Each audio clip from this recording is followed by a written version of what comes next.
Hi, and welcome back to Now TV Canada. Sorry, it's an Acer, it's not HP. It's just a really cloudy, filmy camera. I spent enough on it, but it's the make of the computer. It's not me or my budget. I just have to have 17 inches because my brain's that big. I have web browsers. My desktop's usually half full. Sometimes the screens are completely full. So, I mean, that's all I could get for the budget that gave me the 17 inches. I was waiting for HP to finish perfection. Then I can go back to HP. But I shouldn't be explaining this. Anyways, this is the long segment, which means I shouldn't have wasted a minute. So anyways, segment 9, Smallville the movie, Johnathan Kent years. It's called Fair Day Finally Arrived. Clark's mother. Okay, Clark, this was your idea, so help me unload this stuff from the truck. Our table is right over here. Usually I would only partake in the baking and hog contests. Your father loved trying to win the award of growing the largest pig. A natural trash compactor or compost service provider, he would say, pigs eat everything. They are very useful on farms. Anyway, if you were right and I get enough support with this whole grow sunflowers thing and profit starts rolling in, remind me to buy you a cashmere sweater like I've had to listen to you complain about wanting recently. Clark laughed. That's not going to change my mind about wanting to meet my grandparents. And if they so happen to want to spoil me a little, I won't stop them from showering me with a few gifts. But back to the business at hand. Just tell me where you want all this stuff. Clark's mother slowly but surely organized the way she wanted everything on display. This year she had little handouts and baby sunflowers growing for people to purchase and seeds people could purchase to support Clark's idea of growing sunflowers in the field and calling them Johnathan Spits. Sunflowers grow in almost all weather conditions, and the amount of land and fertile soil Johnathan's hard work left her, she agreed with Clark. The sunflowers might actually pave the way to a debt-free future for the two of them. Comfortable enough proceeds to retire on or leave Clark a little inheritance instead of farm bills when she passes away. But first there has to be a bit of community support to raise enough funds for the extra help and amount of product and work that it will take to be ready by spring to start growing them. And that's what our time at the fair was for this year. Clark's mother. Are you sure you want to enter that hog? I mean, your father isn't here. Well, it's not the same, and you will have to keep checking in on him to make sure he's doing okay while he waits his turn to be seen by the judges. Clark. Oh, come on. Mom, Dad never missed a year. Try again, he'd always say. He came in a close fourth one year, so he believed that if he just kept on taking care of his hog would take care of him. He believed one day his life of comfort would pay him back, and well, maybe with me home for the fair, maybe it will be this year. If Dad's hog has outlived many of the others, then theoretically it's only a matter of time before he is the biggest pig around and can't help but win. Besides, it's fun to participate at the fair when you can, don't you think?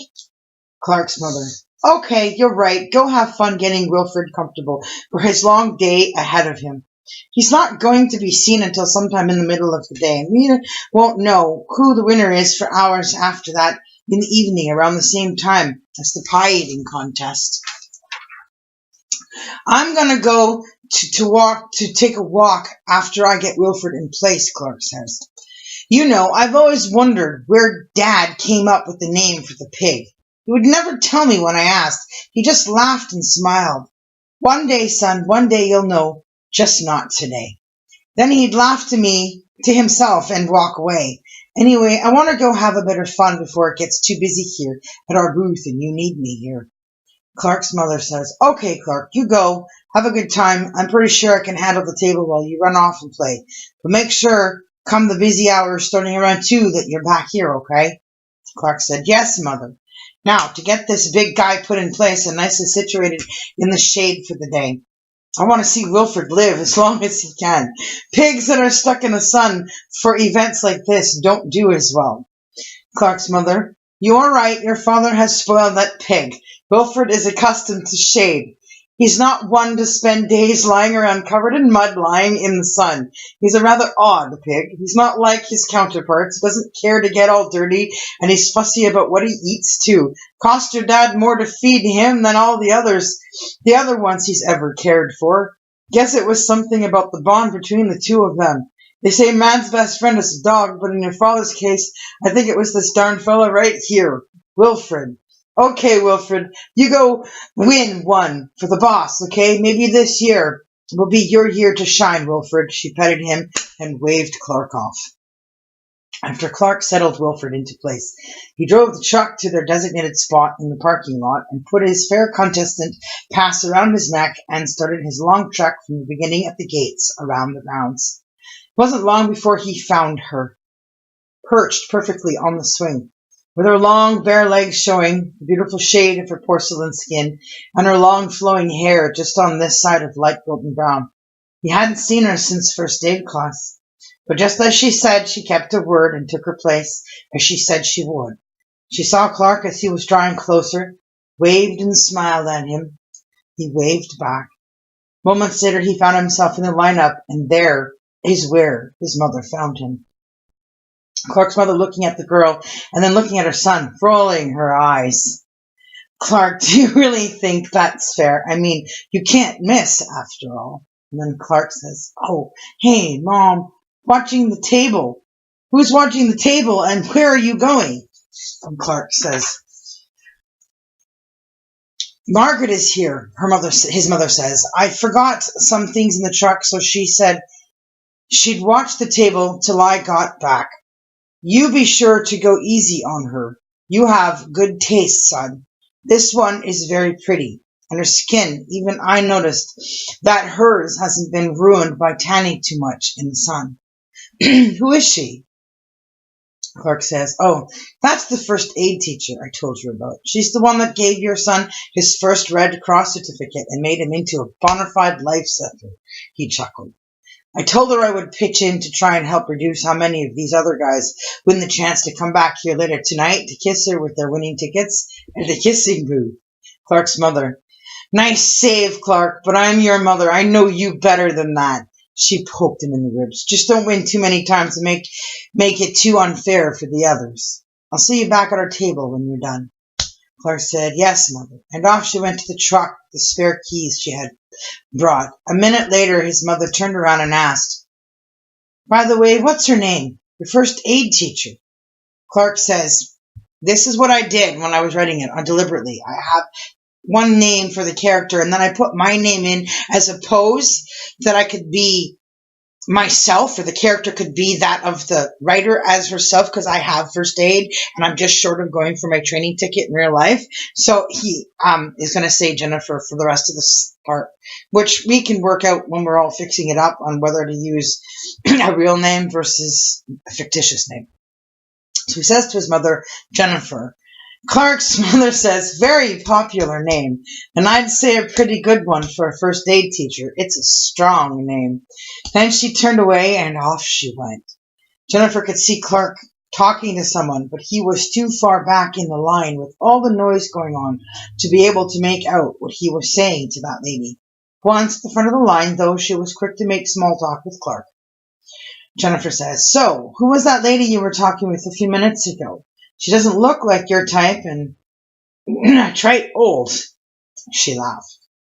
Clark broke out laughing. Yep, that's about right. That was my mother. And yes, we were talking about you, he said, when he took his first ball, wound his arm around and swung, and of course didn't miss. She had just enough time to close her pretty smiling mouth. Into the water she sank when the swing gave way. What a nice way to spend a hot fall day, getting wet to keep cool, and then getting dry and being kissed. Jennifer, now perched back on her swing, says, I thought you said you didn't play baseball. Clark said, I don't. This is just beginner's luck, I guess. Jennifer said, how many times do you plan to play? There are a lot of other people behind you that would like a turn, you know. Clark says, they can wait. I paid $20 worth, and I'm going to play for $20 worth. I definitely want to come back this evening and see you when you're all dried off tonight. At that, he went back to concentrating. After about 20 minutes of measuring wisely and taking his time throwing his balls, he found he was quite happy to have won a handful of times. He was hoping rather that he was the one with the most wins, as he promised her to save her from as many of the other guys as he could. Underneath it all, though, there was nothing between personally. There was a part of him that didn't like the idea of her being kissed 24 times by different guys. I don't think I blame him there. That's a lot of different guys. So his challenge was to kiss them all off. With enough wins, he thought he might just be able to do that. When he was done winning his handful of tickets, he waved his hand with the tickets in the air for her to see. Clark says, "As promised, my lady, I shall return tonight to rescue the fair maiden in distress." She splashed some water in his direction with her foot and waved him off. She was having a great time swimming. Where she's from, she wasn't used to this kind of heat. Clark then walked back to his mother's baking and knitting and sunflower table. Evidently, Clark's idea was proving to be a success. People were supporting his mother and purchasing seeds and plants that would grow in the family's farm's field. His mother had done the math on how much seed she would need and thought presenting it at the fair she might come up with the rest of the overhead she needed to do this. It turns out she was right. Sometime later in the day, Lex Luthor showed up, saw Clark and his mother, and walked over to their table. He asked. Lex Luthor said, "What is all of this about?" So Clark's mother told him. Lex Luthor says, "You know, I would support you in any way I can. All you have to do is ask. You do not need to be out here doing this." And Clark's mother said, "I appreciate the offer, Lex, but I would just feel better if I can make it on my own. Besides, this is fun. Clark and I are having a great time making up for the time he hasn't been around." And Lex Luthor says, "Yes, that's right. His job at the paper in the city. He is a city man now. Isn't that right, Clark?"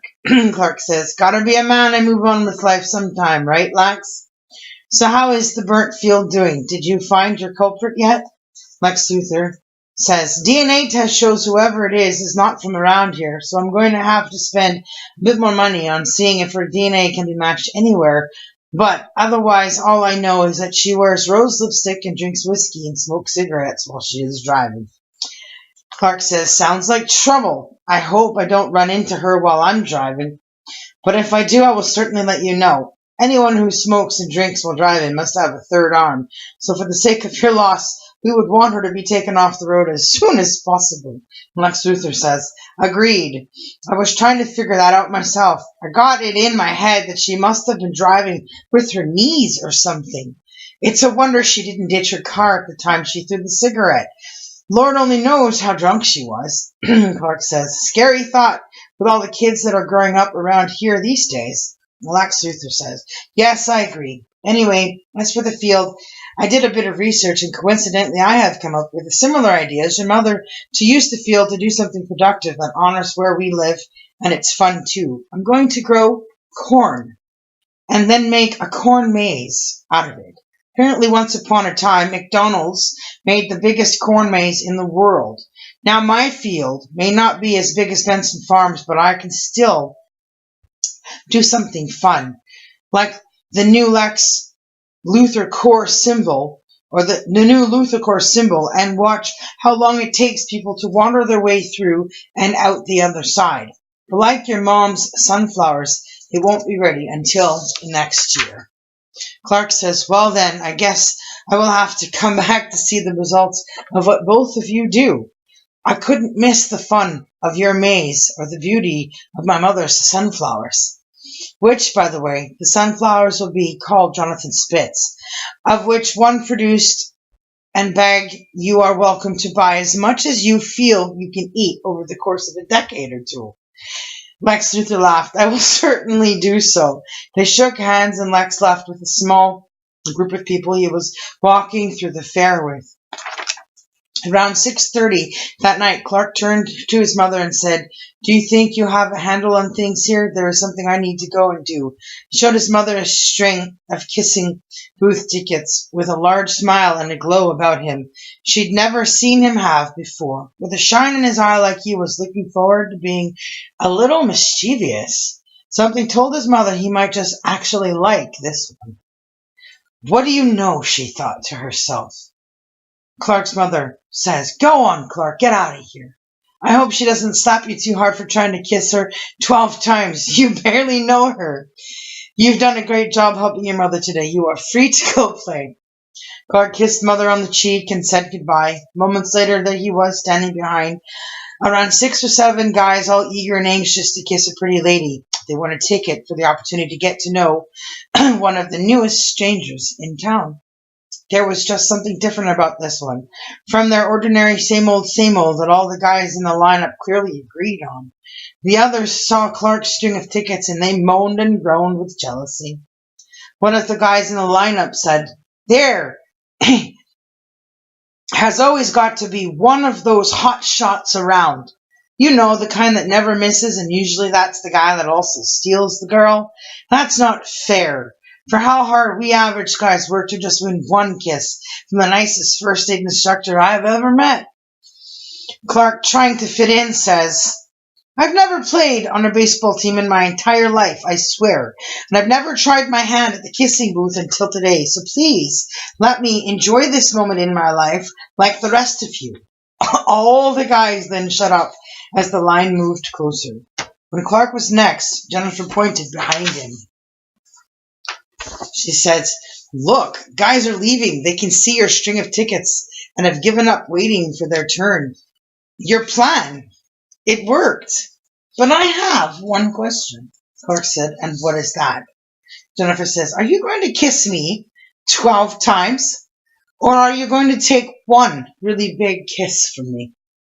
Clark smiled, gave her all the tickets, moved one step closer so he could reach her face, took his left hand and touched her chin with his index finger, and his thumb, and softly raised her chin to his, and leaned forward without a word while smiling, and went in for the kill, the longest kiss of his life. One long one, he thought, should do it. The line behind him, when he is done, should be completely gone, and she should be left standing there, breathless, without a word to be said. End scene. And I'll be back with the next segment. Bye. Keep watching.